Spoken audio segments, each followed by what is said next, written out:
Dapat na si Yahweh ang ating Panginoon ay pasalamatan. Ang kanyang ginawa sa lahat ng bansa ay dapat ipaalam.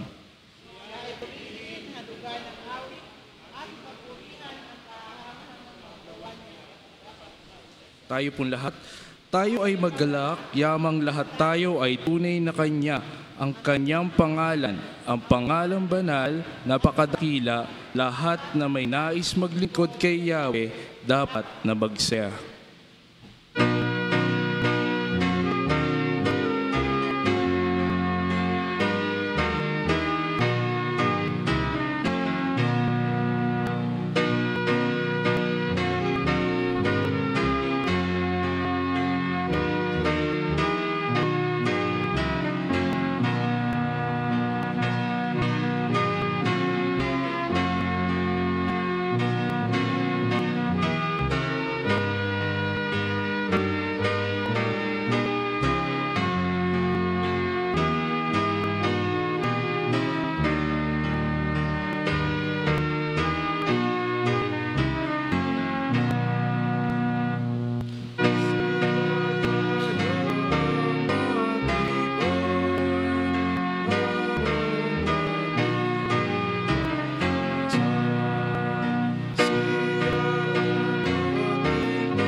Tayo po'y manalangin. Aming Diyos sa mga pangilihan sa lahat, kami po ay nagpupuri at nagpapasalamat sa mga biyayang natanggap po namin na sisikliglig at umaapaw. Naway sa aming pananambahan, Panginoon, kayo po umanguna at pumaligid na sa aming buhay. Sa Panginoon, tabot sa madalangin po namin.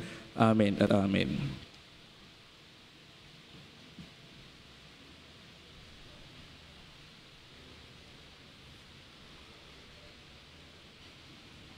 Sapagkat ganito ang sinabi Malapit sa inyo ang mensahe, nasa iyong bibig at nasa iyong puso. Ang tinutukoy dito ang salitang ipinapangal namin tungkol sa pananampalataya.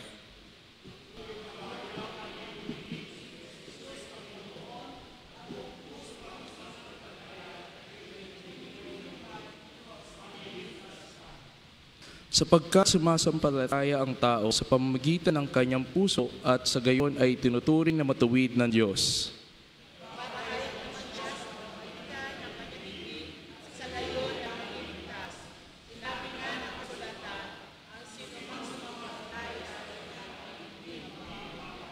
Tayo po lahat, kahit walang magkakaiba ang katuyuan ng Hudyo at ang Hintil, iisa ang Panginoon na lahat ay siya'y masaganang nagbibigay sa lahat ng tumatawag sa Kanya dahil sinabi sa kalusutan, maliligtas ang lahat na tumatawag sa pangalan ng Panginoon.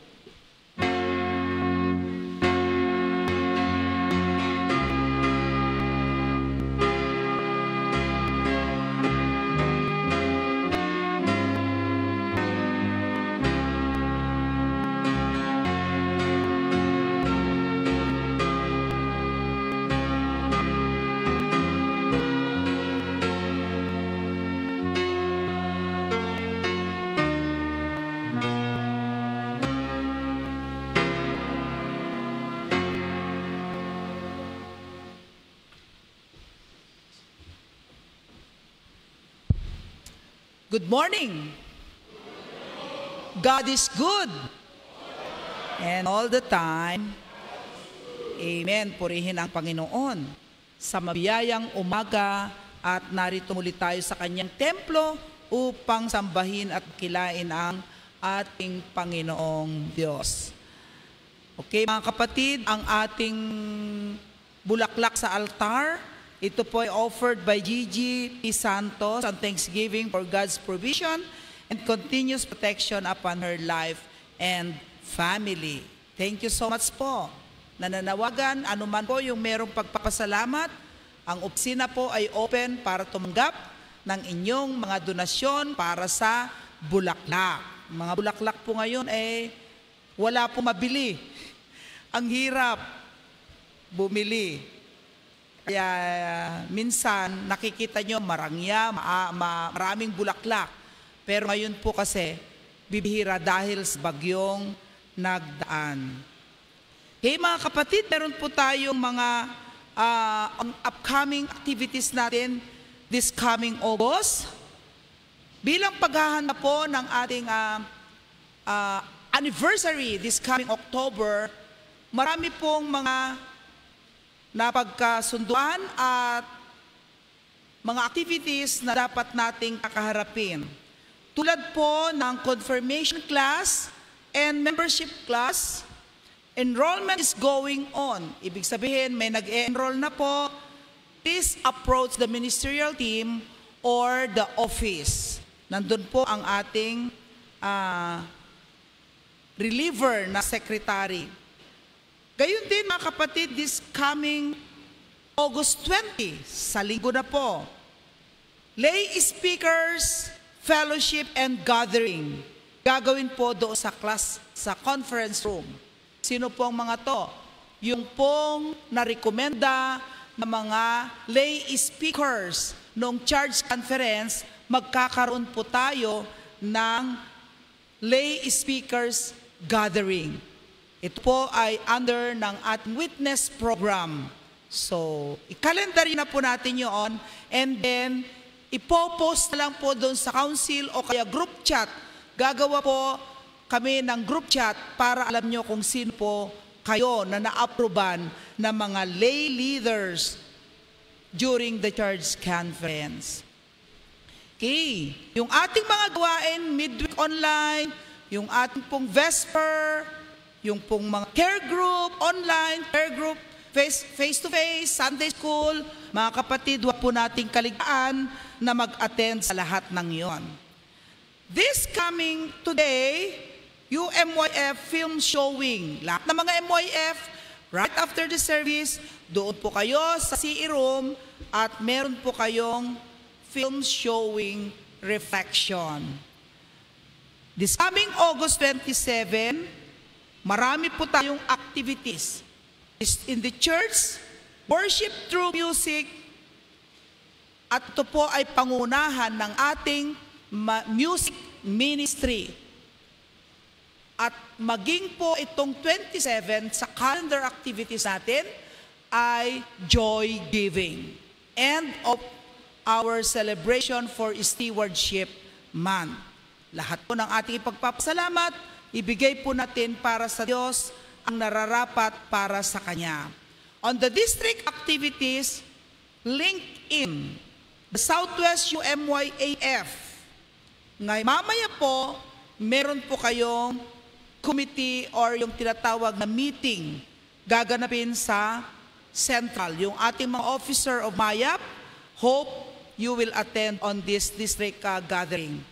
Then sa 27, fellowship and gathering again from the MAYAP to the district.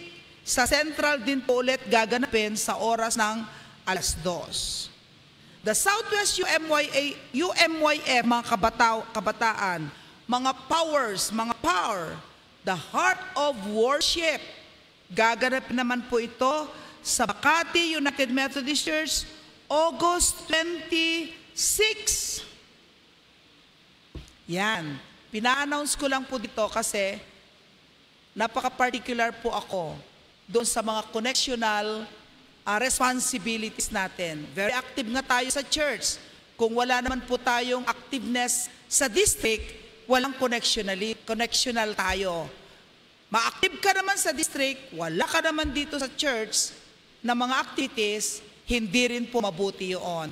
Ang Methodista po sa Pilipinas, entire the world, tinatawag na connectionalism. From America down sa atin, meron po tayong sinusunod.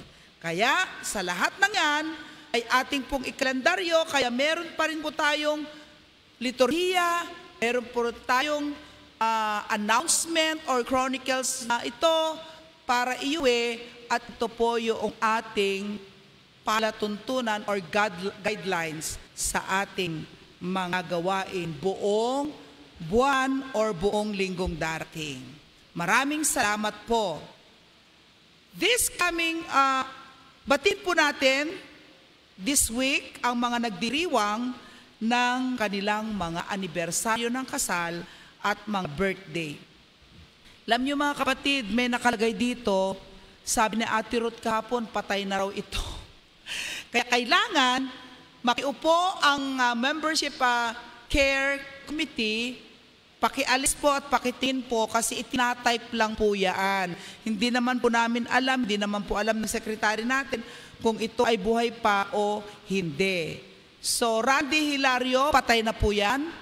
Buhay. Okay, Randy Hilario, sorry. Mary Luis Benedicto, andit pa. Rielin Balagwer. Kasi po para kayong sa Central, binabanggit pero patay na. So yun ang sinasabi po namin dito kahapon ni Ate Ruth.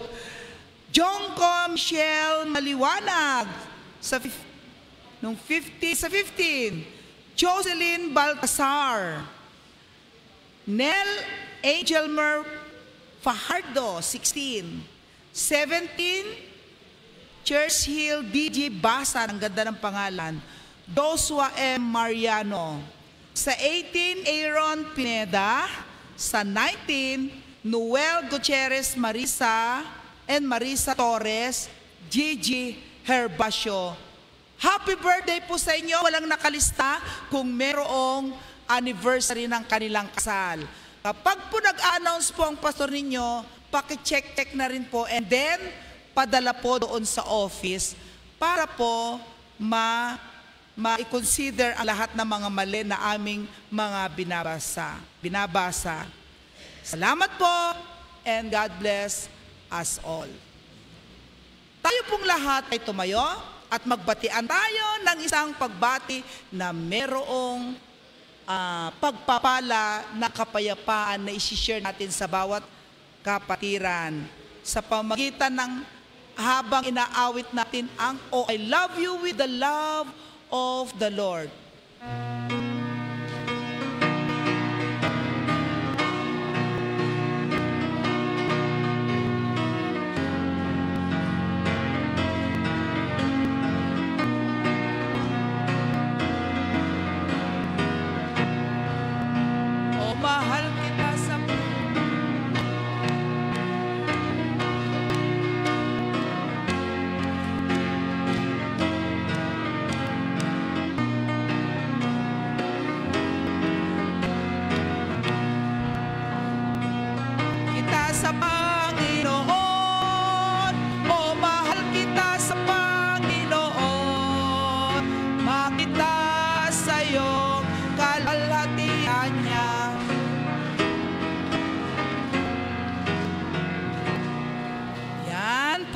ng Panginoon.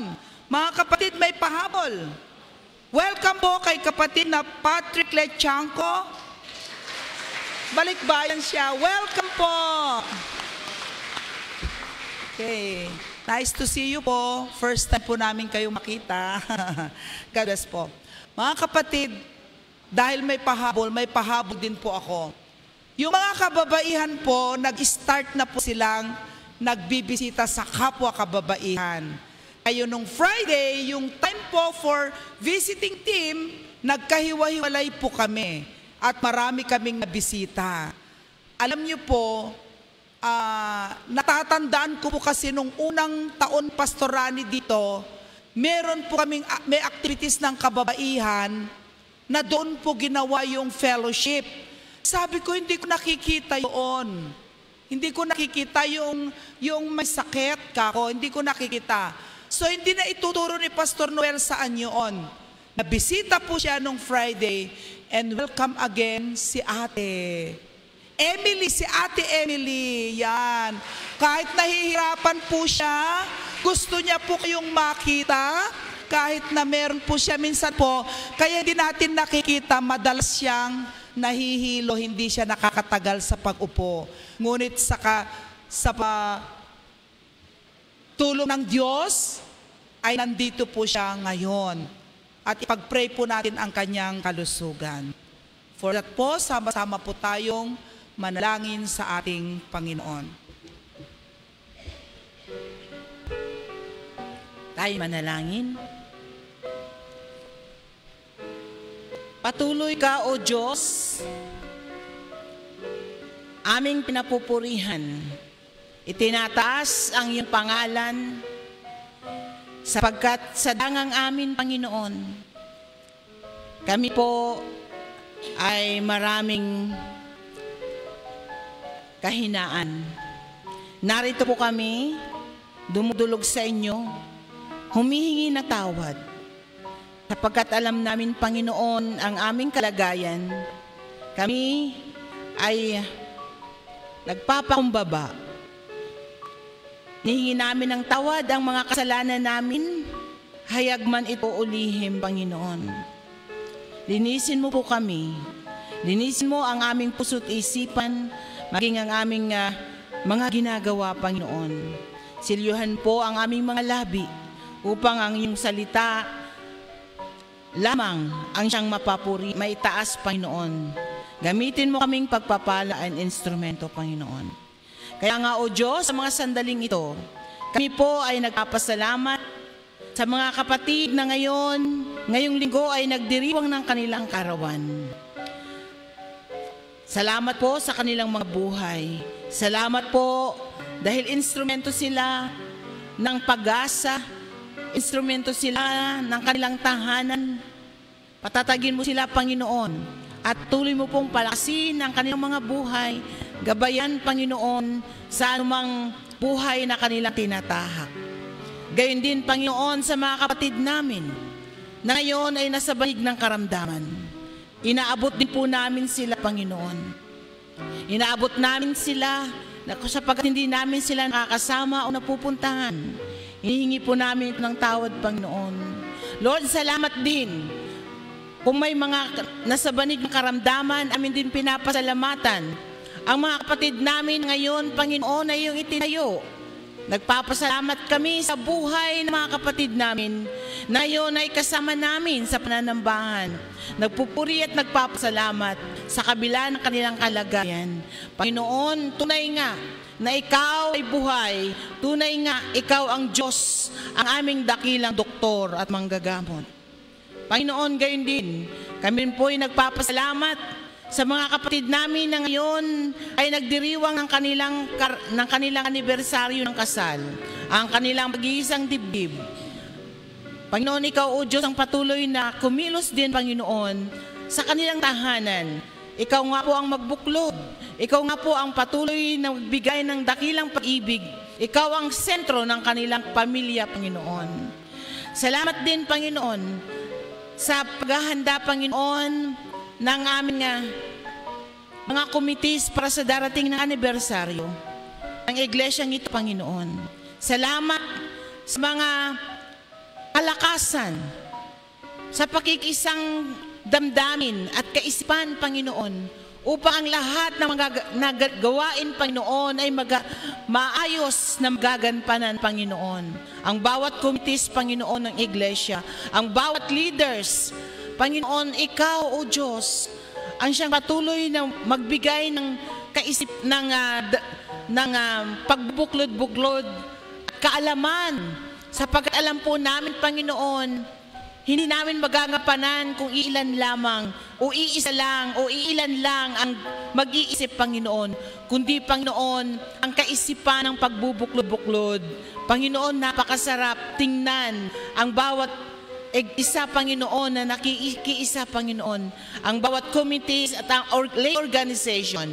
Salamat, Panginoon, sa mga gagawin at inihahandang mga gawain ng bawat organisasyon. Panginoon, narito po ang aming mga organisasyon, Panginoon, ang bawat kabataan na ngayon ay mayroong gawain mamaya, Panginoon.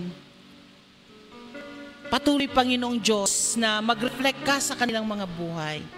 Palakasin mo po sila, Panginoon, kasama ang mga mayap na kanilang mga ate at kuya na nangunguna sa kanila, Panginoon. Gayon din ang kababaihan, ang first gathering, Panginoon, mamaya, ang first fellowship, ang acquaintance, Panginoon, na gagampanan, Panginoon, ng bawat kababaihan. Panginoon, Ikaw, O Diyos, ang patuloy na magbuklod, Panginoon, sa bawat isa. Salamat, Panginoon, sa bawat damdamin ng pakikiisa. Gayon din ang kalalakihan. Panginoon, salamat po sa kanila, sa kalakasan nila, Panginoon. Sila yung lakas, sila yung patuloy na nagbibigay sa amin ng lakas, Panginoon. Lord, salamat po. Gayon din, Panginoon Diyos, sa mga kabataan, mga bata na ngayon, Panginoon, ay patuloy na pinagkakaloob, Panginoon. Lord, salamat po maging sa mga gawa namin sa community, ang aming working committees, ang Now Ministries. Panginoon, sa iyo kami nagtitiwala na ang bawat committee ito, Panginoon, ay hindi lang mag-uupo, kundi, Panginoon, Ikaw, Diyos, ang patuloy na magpakilos, Panginoon. Salamat po dahil alam po namin, Lord, may mga programa, lalo't higit, Panginoon, ang mga gawain namin sa labas, sa mga gawain namin, sa mga Bible studies and care groups, sa mga visitations namin, Panginoon. Lord, hindi po namin magagampanan ang lahat ng ito kung iilan kami. At alam po namin, Panginoon, katuwang namin sila, kababaihan, kalalakihan, kabataan at mayap. Sila, Panginoon, ang siyang patuloy na magpapalakas sa iglesyang ito. Sila, Panginoon, ang magpapaunlad, Panginoon. At sa pamagitan, Panginoong Diyos, ng lakas ng bawat isa, Panginoong Diyos, Ikaw ang patuloy na maitaas, Panginoon. Lord, gamitin mo kami, ang iyong mga abang lingkod. Gamitin mo kami bilang isang kaisa sa gawain at programa ng iglesia. Salamat po, Panginoon. Salamat po ng marami. Itinataas po namin ang iyong pangalan. Sa pangalan ng Ama, ng Anak, at ng Banal na Espiritu Santo. Amen. Amen.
Sumandali, Panginoon, na iniwanan namin ang aming mga tinutuluyang tahanan na naroon ang aming pagtitiwala na kayo po ang mag-iingat. At narito kami sa iyong sanktuaryo, O Diyos, na patuloy na inilalagay mo ang pangarap sa aming mga puso sa pamamagitan ng mga kaloob na ito. Gamitin mo ang mga kaloob nito, Panginoon, upang magsilbi at patuloy na magpatotoo ang sanktuaryo ito na kayo ay buhay na Diyos na nasa aming komunidad. Kayo ang magbalik ng pagpapala at pag-iingat din sa tahanan ng mga anak mo ito. Alang-alang kay Jesus na aming Diyos. Amen.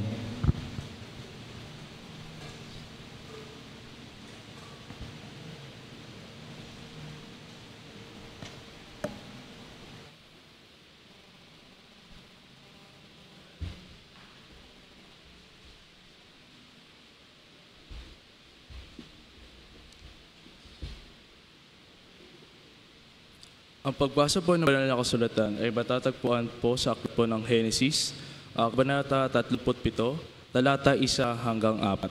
At ito po ang nakasulat. Si Jose at ang kanyang mga kapatid.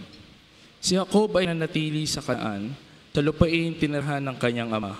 Ito ang kasaysayan ng sambahayan ni Jacob nang si Jose ay 17 taon na nag-aalaga siya ng kawang kasama ang kanyang mga kapatid sa ama. Ang mga anak ni Bilha at Silpa, na mga asawang lingkod ng kanyang ama, alam niya ang masamang gawain ng kanyang mga kapatid, kaya't ang mga ito ay isinumbong niya sa kanilang ama. Mas mahal ni Israel si Jose, kaya ibang mga anak, sapagkat matanda siya nang ito'y isinilang. Iginawa niya ito ng damit na mahaba at may manggas. Ang mahalata ng mga kapatid ni Jose na mas mahal siya ng kanilang ama, ay kinamuhian siya ng mga ito at ayaw siyang pakisamahang mabuti.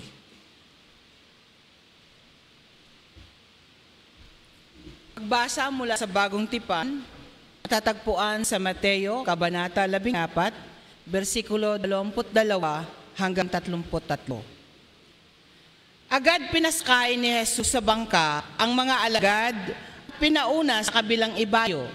Samantala, pinauwi naman niya ang mga tao. Matapos niya paalisin ang mga ito, mag-isa siyang umakyat sa bundok upang manalangin. Nag-iisa siyang inabutan doon ng gabi. Samantala, ang bangka ay nasa laot na, ngunit sinasalpok ito ng mga alon dahil pasalungat ito sa hangin.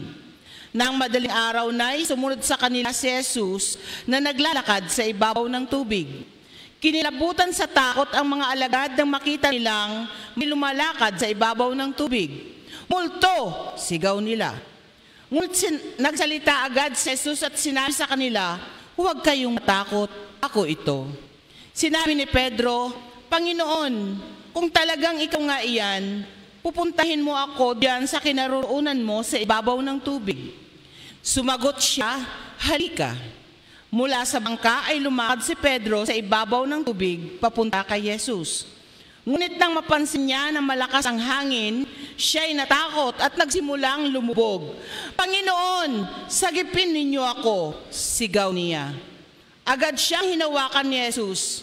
"Bakit ka nag-aalinlangan? Napakaliit ng iyong pananampalataya," sabi niya kay Pedro. Pagkasakay niya sa bangka, tumigil ang hangin at sinamba siya ng nasa bangka. "Tunay nga pong kayo ang anak ng Diyos," sabi nila.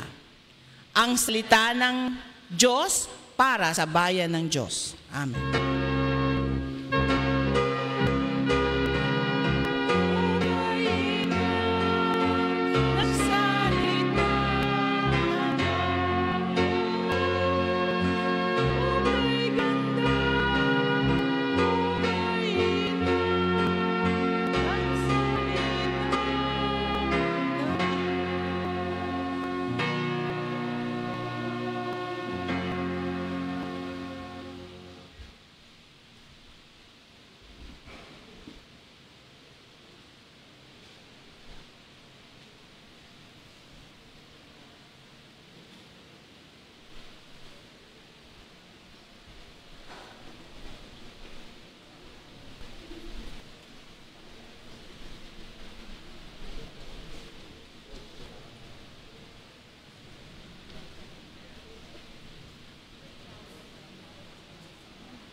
Purihin ang Panginoon. Isa pang malakas na palakpak.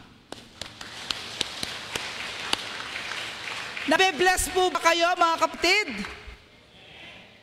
Amen. Ako po blessed na blessed. Hindi lamang pagbangon ko kaninang umaga, mula sa Sunday school, tuwing haharap po tayo sa pag-aaral, blessed na blessed po ako sa oras na ito. Salamat, choir, sa isang talagang napakagandang mensahe ng buhay, ng pag-awit sa gloria ng Panginoon, hindi para sa tao. Tayo'y manalangin. O Diyos na makapangyarihan sa lahat, ginagamit mo ang bawat iyong mga anak sa kanilang kanya-kanyang mga talento. Kami na iyong mga tinawag. O Diyos, tanging islamang ang aming hinihiling. Ang mapagpalat, mabiyayang umaga, pagsamba, naway mararanasan ng bawat mga anak mo, na sa kanilang pag-uwi, ang kanilang pinatipan ay ang aming Panginoong Diyos. At sa inyong mga mensahe mula sa awit at sa salita, nawa ang siyang maging gabay ng bawat isa sa amin. Ito ang aming dalangin sa pangalan ni Jesus. Amen. Mula sa teksto na binasa kanina, mga kapatid, sa Matthew 14:22 verse 33, kung saan ito ay pagkatapos ng gawa ng ating Panginoon at mga disipulo ng pagpapakain ng 5,000 katao o 5,000 mga lalaki. So doon sa background ng history na to, more or less 20,000 daw kasi may mga bata at may mga babae. Kaya lang ang binilang ay yung mga lalaki. At nakita ng mga tao ang lahat ng mga himalang nangyari. At sa sitwasyong ito, alam natin na mula sa pagpapakain ng 5,000 ay pagod na pagod ang mga alagad. Kaya sabi ng Diyos sa pagpapatuloy ng kanilang ministeryo, mauna na kayo. At pumalaot nga ang mga disipulong sila lamang at ang Diyos naman ay nagpatuloy na pinauwi ang mga tao at siya naman ay pumunta sa bundok upang doon ay manalangin. Alam natin, mga kapatid, na pagkatapos ng mga gawain ng ating Panginoon, siya'y nananalangin na nag-iisa. Mula sa John 6:15, sa panahon na yon, gusto ng Diyos na mag-isa. Gusto niyang makapagpahinga at manalangin sa Panginoon, idalangin ang mga tao. Sabi sa John 6:15, nalaman ni Jesus ng mga tao ay lumapit at sinunggaban ang Diyos upang gawing siyang hari. Dahil dito, umalis at pumunta muli na nag-iisa sa bundok. Hindi umatras o hindi iniwan ang Diyos ang mga tao. Pinuwi niya. Makita natin doon, mga kapatid, gagawin siyang hari. Yun yung nakikita ng Diyos sa mga tao.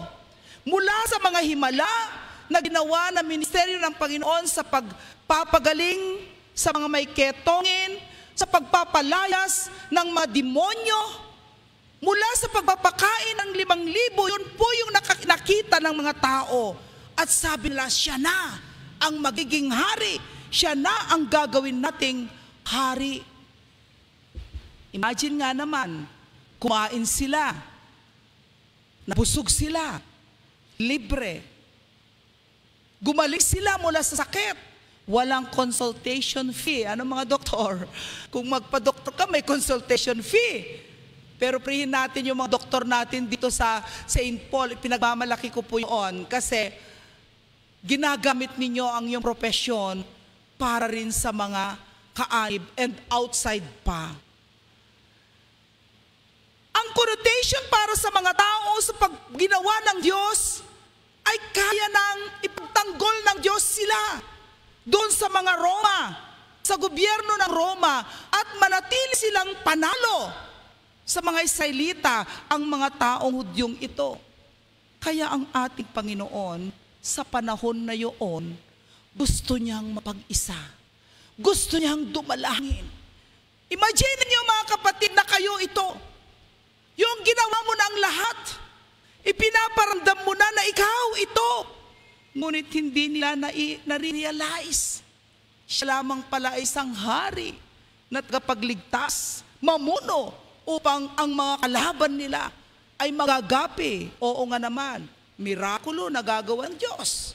E di kaya niyang ipagtanggol ang mga tao. Ganoon lamang po ang sitwasyon nung panahon na yun kung bakit medyo umatras ang Diyos. Pinauna niya ang kanyang mga disipulo sa laot. At doon matatagpuan natin mga kapatid ang mga disipulo sa laot, pagdamag. At noong nagising sila, madaling araw, meron silang nakita sa dagat. At doon sa ating teksto, natakot sila nung nakita nila ang isang taong naglalakad. At ano ang sabi ng mga alagad? Multo! Natakot sila ayon sa ating teksto. At dito, makikita natin yung tagpo na natural lamang, no? Na sabihin mong multo. Ano malay nila? Ang paalam ng Diyos pupunta sa budok para manalangin. Ngunit ang senaryo, nandun naglalakad. Sinasabayan niya ang bangkang kinalalagyan ng kanyang mga lingkod. Kaya laging natatakot ang mga alagad. Alam niyo po yung mahilig ang tao na nag-iisip na kapag nakakakita sila na madaling araw ng mga ani-anino, ibig sabihin may mangyayaring masama sa kanila. So yun yung nakatak sa kanila. Pero nung papalapit ang ating Panginoong Diyos, ano ang sabi ng Diyos in verse 27? Lakasan ninyo ang loob ninyo. Ako ito. Ako ito. Bakit ganon ang salita ng Diyos sa mga disipulo niya? Hindi ba natin nakikita o reflect mga kapatid, bakit sinasabi ng Diyos, ako ito? Masabi na lang niya sa kanya, ako ito ang Diyos. Ako ito na may makapangyarihan. At nakita niyo huminto ang alon, ang malakas na hangin ay huminto. Ako ito. Ako ang Diyos na kayang kontrolin ang lahat. Imagine niyo mga kapatid ang damdamin ng ating Panginoong Diyos sa panahon na yan. Maging sa kasalukuyan at maging sa harap ng kanyang mga aligad. Nararamdaman ng Diyos may pag-aalinlangan pa rin.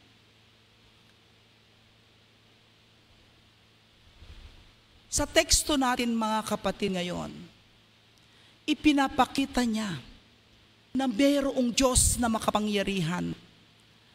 Mayroong Diyos na kayang kontrolin ang lahat ng bagay, maging alon at hangin. Ipinapakita dito na sa gitna ng alon ng buhay ng tao, sa gitna na wala ang Diyos sa tabi ng ating na mga alagad. Ipinapakilala ng Diyos na narito lang ako, hindi ko kayo pababayaan. At nang panahon na yon, oo nga si Jesus yun. Anong sumunod na nangyari mga kapatid? Nang naipakilala nila na siya, nawala yung takot nila. So, si Pedro, alam naman natin na si Pedro ay bibo sa lahat ng mga alagad. Kahit isa lang yan na ano siya, fisherman, mangingisda. Pero, makikita natin sa above Matthew 14 to Matthew 18, makikita nyo kung gaano kabibo si Pedro doon. Nang sabihin niya, Panginoon, kung ikaw nga yan, pwede ba pumayan ako? Ano ang sabi ng ating Panginoon? Halika, halika. At tinawag siya. Doon sa sitwasyon na yon, mga kapatid, yung feeling ni Pedro na gusto niyang makisabay sa ating Panginoon, pinagbigyan ng Diyos. Lumapit siya. At sa kanyang paglapit, buong tiwala siya. Kasi alam naman natin na matapang siya, matapang si Pedro. At hindi niya yun kinakatakutan ang anumang bagay. Lalo na yung sa mga eksena, talagang ipinapakita niya sa Diyos na magaling siya. Ngunit, dito makikita natin yung katapangan ni Pedro in verse 28 to 31. Nang sinabi ng Diyos, lumapit ka, masaya siyang naglalakad. At sa kanyang paglalakad, mga kapatid, nang palapit na sa Diyos, nakita niya ang malaking alon. Nakita niya ang malakas na hangin. At ano po ang nangyari kay Pedro? Lumubog. Ang pangyayaring nakita ni Pedro sa malakas na hangin, sa malalaking alon, mga kapatid, lumubog, unti-unti siyang lumubog. Bakit? Nawala siya doon sa kagalakan, nawala siya sa konsentrasyon, nawala siya sa atensyon, doon sa kanyang tagapagligtas na gusto niyang maranasan ang naranasan ng Diyos na kahinahunan, peace of mind na naglalakas sa dagat. Nakalimutan niya na ang kanyang pupuntahan ay ang kanyang tagapagligtas. Nakalimutan niya na malapit na siya sa kinaroonan ng ating Panginoong Hesukristo. Take note, mga kapatid, sa buhay ng isang tao, minsan madalas tayong lumulubog. Minsan dumaranas tayo ng paglubog. Bakit? Dahil dun sa attention, dun sa focus, nadidiskaril tayo. Lingon tayo ng lingon. At marami tayong nakikita upang ikalulubog ng buhay natin. Dapat nakatuon ang atensyon mo. Dapat pag sinabi mong lumapit ka sa Diyos, alam mong ligtas ka at walang pangamba. No doubt at all, walang puwang ang pag-aalinlangan. Sapagkat kapag nag-alinlangan tayo, mga kapatid, wala tayong patutunghan. Ito ang napakaganda. Bagaman lumubog si Pedro,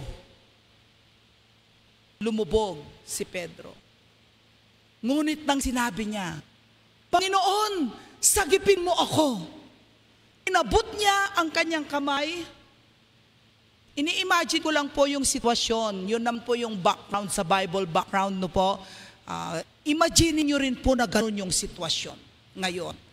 Dalhin ko po sa inyo yung kalagayan ng pagsagip ng Diyos sa pagkalubog ni Pedro. Ano ang sinabi ni Pedro? Tulungan mo ako, Lord, save me. Nagtiwala siya na ang Panginoong nasa harap niya, doon sa pamamagitan ng kanyang pag-alinlangan. Hindi siya humingi ng tulong sa kapwa niya mga alagad. Humingi siya doon sa Diyos na alam niya na siya ang kanyang tagapagligtas. Mga kapatid kay Kristo, nakita natin sa istoryang ito ang paghingi ng isang alagad, ang paghingi ng isang tulong sa kanyang tagapagligtas. Nag-alilangan man si Pedro, subalit sa Diyos pa rin ang kanyang paningin. Dumaan man siya ng panghihina ng kanyang pananampalataya, subalit naging mabuti siya doon sa paghingi ng tulong at pagsagip sa ating Panginoong Hesukristo. Tayo ngayon, mga kapatid, tuwing dumarating ba ang sakuna sa buhay? Tuwing dumarating ba ang pag-aalilangan sa ating buhay sa mundong ating kinagagawan? Sa gitna ba ng ating pamumuhay na kung may dumarating na pagsubok, may dumarating na mga problema, nag-alinlangan ka? At kapag nag-alinlangan ka, nagawa ba natin, mga kapatid, ang lumapit sa Diyos at sambitin, Panginoon, abutin mo ako. Ang nakaraang pandemya ng 2 taon, 3 taon, ano ang refleksyon natin doon, mga kapatid? Akala natin ang buhay na natin ay palubog na ng palubog. Subalit dahil sa maraming taong hindi huminto, hindi nagkaroon ng pag-aalinlangan upang tumayo at sagipin ang buhay pananampalatayang ito, nagkaisa ang bawat mananampalataya.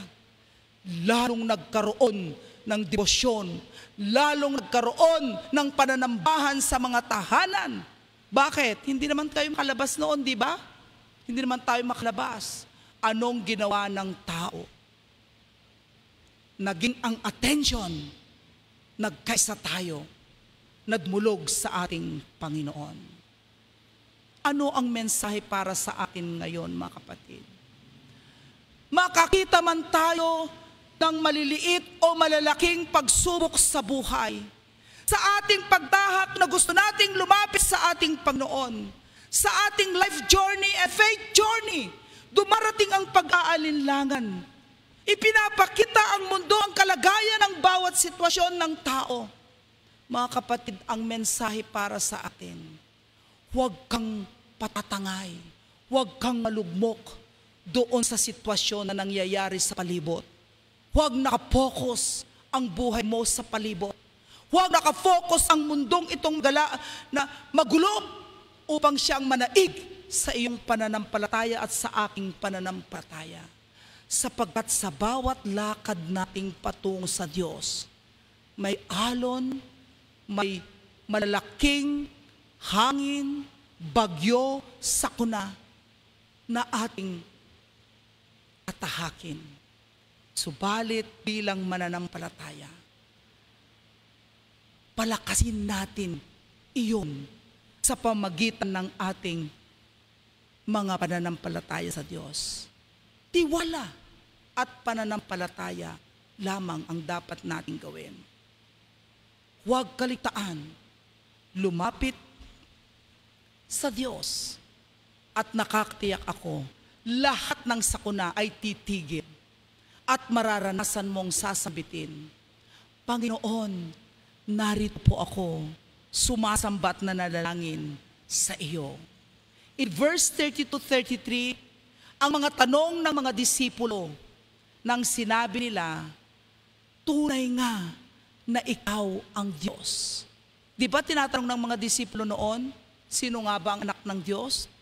Pero dito sa himala, dito sa paggawa ng Diyos, naramdaman, naranasan ng mga alagad. At ang sabi nila, ikaw nga ang tunay na Diyos. At lumapit ang mga alagad. Silang lahat ay sumamba sa Diyos.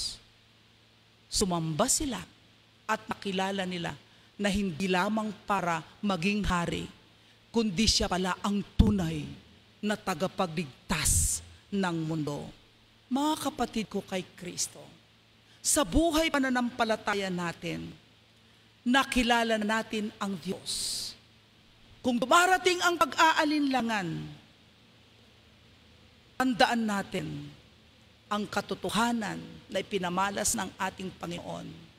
Mula noon hanggang ngayon ay iniligtas ka ng Diyos. Manaig, manampalataya, lumapit, isuko, manalangin sa Diyos. Focus the attention to the Lord Jesus Christ, our Savior. In the name of the Father and of the Son and of the Holy Spirit. Amen and amen.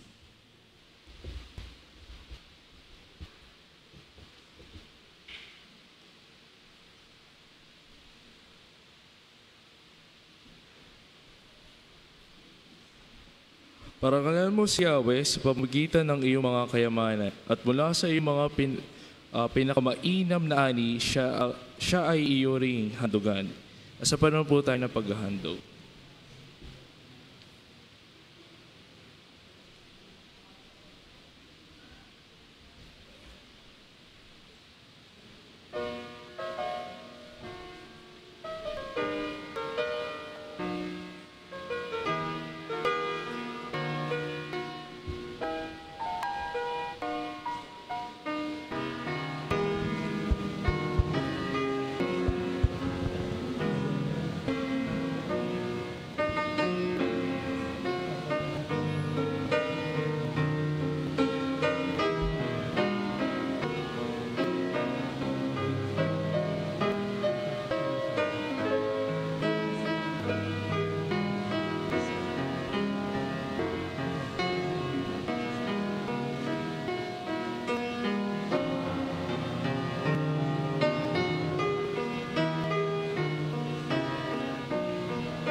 Lumalapit at tumatawag kami sa inyo, Panginoon, sa iba't ibang pangangailangan, sa iba't ibang mga hamon ng buhay na ito, O Diyos. Salamat dahil sa pamamagitan ng aming pagkakaloob, tinitingnan po namin na kayo ang kayang makapagkaloob ng lahat ng aming pangangailangan. Nagkakaloob kami hindi dahil may pangangailangan ka, kundi kami ang may pangangailangan mula sa inyo. Pagpalain mo ang inyong mga anak sa pamamagitan ng kanilang katapatan sa pagbibigay, O Diyos. Kayo ang higit na magbalik ng pagpapala, higit sa kanilang pangangailangan at higit sa kanilang mga panalangin.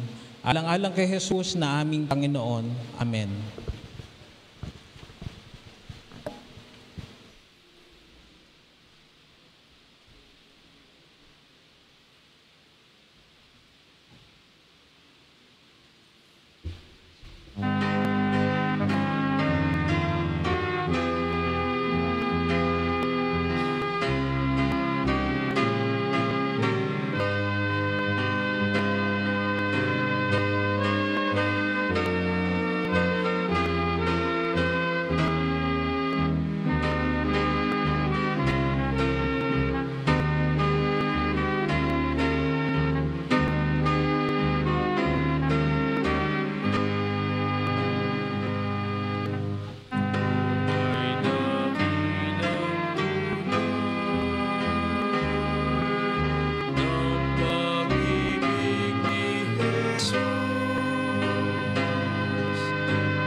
Tulad ng awiting ito, Panginoon,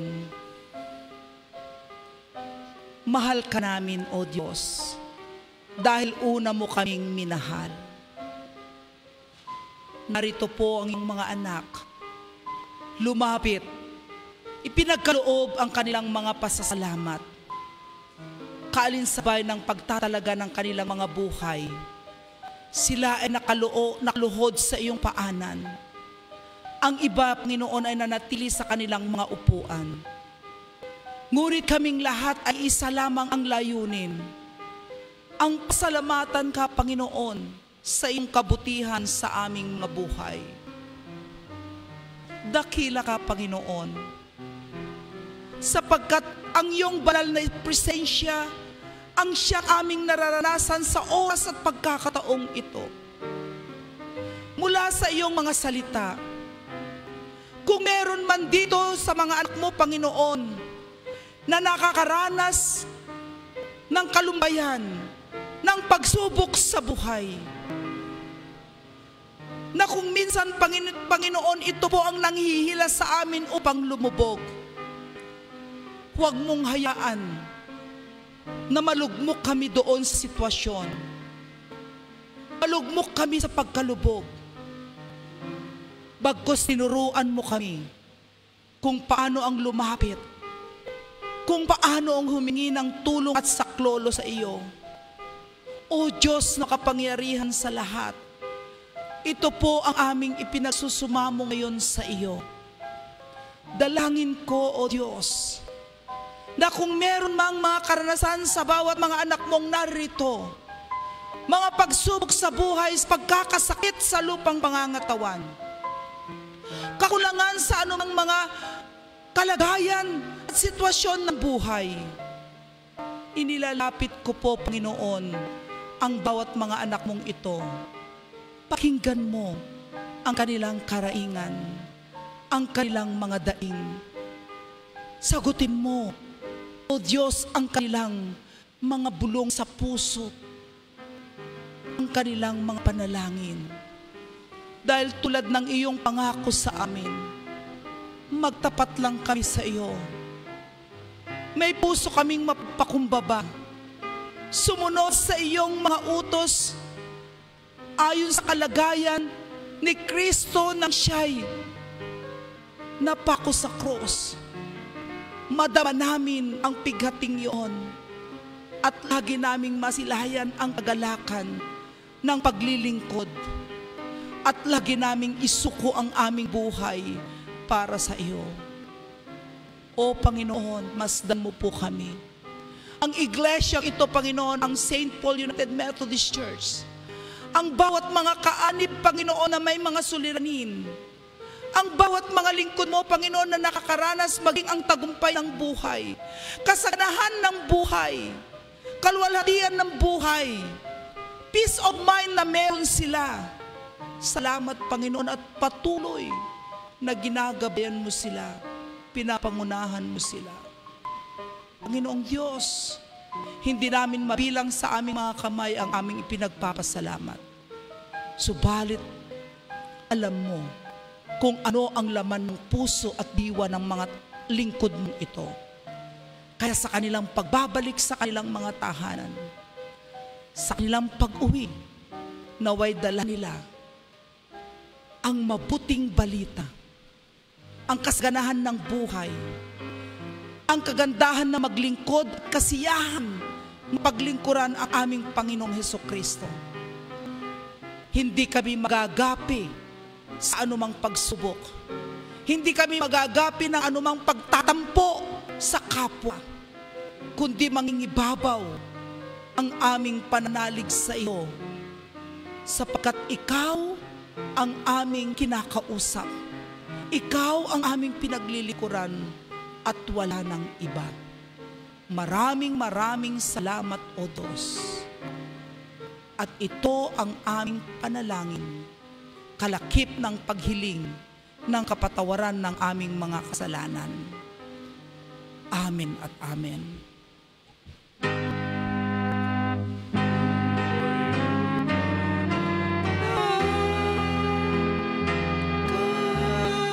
Kay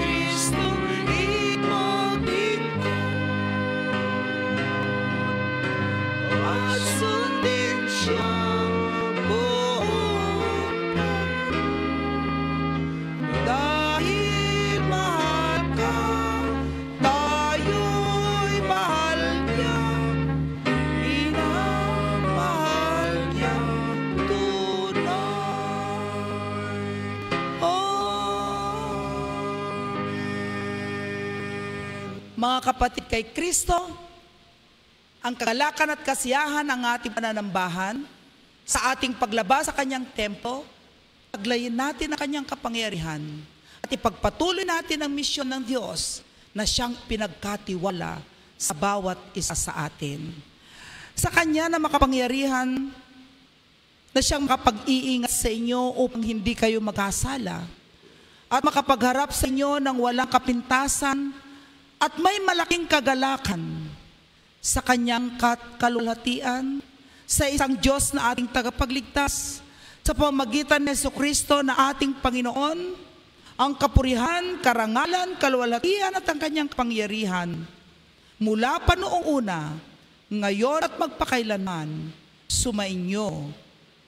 Amen.